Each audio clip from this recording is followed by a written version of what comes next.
giving you an opportunity to get the full story from the people who tell it best. This is Mediacom News Leaders. Hello everyone and welcome to Mediacom News Leaders. Thanks for watching. I'm Carol Kelly. Joining us today from the Salvation Army, we've got Major Alan Hellstrom. Major, welcome. Thank you very much. I appreciate the invitation.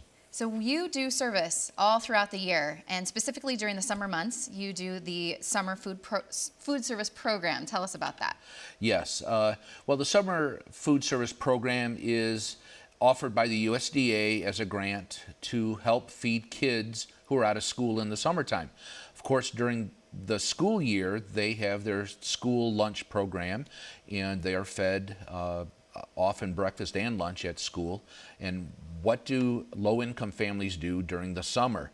Well, they can come to the Salvation Army and be part of our meal program, and the summer food service program helps us out greatly.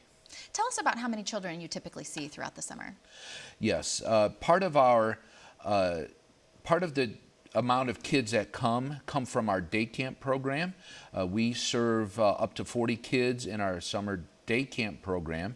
Besides that, we've been seeing about a dozen kids a day just from the community coming in with their families.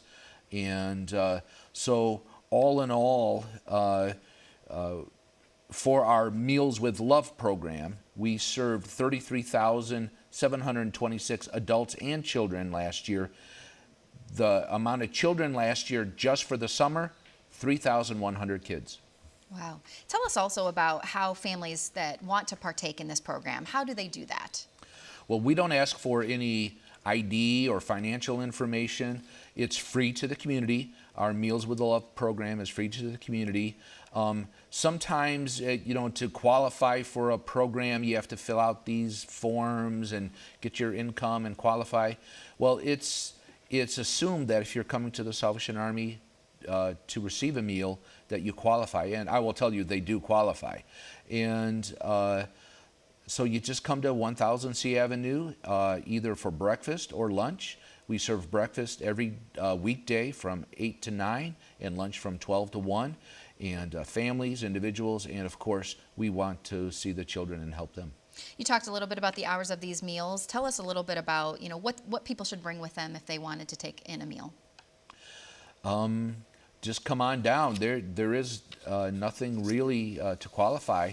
So come on in, and you'll stand in line, and you'll get a tray and take it to your seat. And some of the meals we serve for breakfast, people love the biscuits and gravy we serve. Nice, what I like to call rib sticking meals.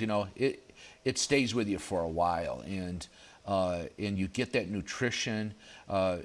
In the summertime, we, because of the children, and the grant, the summer food service grant, we're able to buy fresh vegetables, lots of wonderful proteins, and of course milk is served daily, and it's very nutritious, very tasty, and I would like to say better than maybe the school.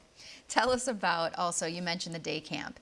Let's talk about that. What's that day camp program look like, and what are some of the activities that these kids are doing throughout the summers? It's a wonderful time for the kids. They go on field trips. They do crafts every week.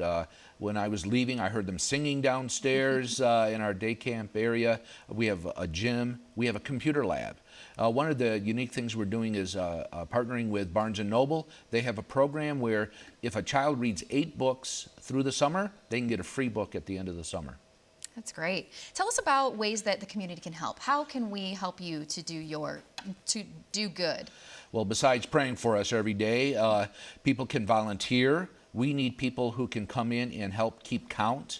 We have to do a physical count of every child that comes in. Also volunteer to help prep things. We go from 50 people at lunchtime to over 80 at lunchtime. We need the volunteer support.